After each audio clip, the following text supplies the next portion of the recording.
పసిడి కాంతుల్లో పద్మావతమ్మ, పసిప్రాయముల వాడు గోవిందుడమ్మ.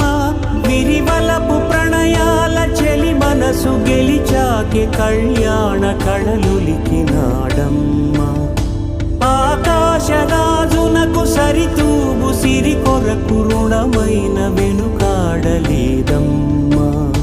కళ్యాణం వైభోగం శ్రీ శ్రీనివాసుని కళ్యాణం.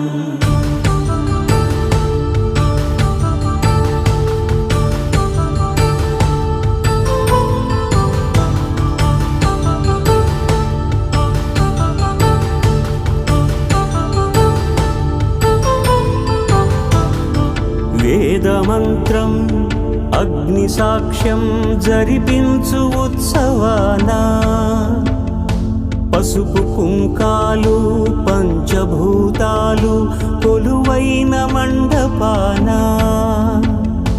వరుడంటూ వధువంటూ ఆ బ్రహ్మముడి వేసి జత కలుపు తంతే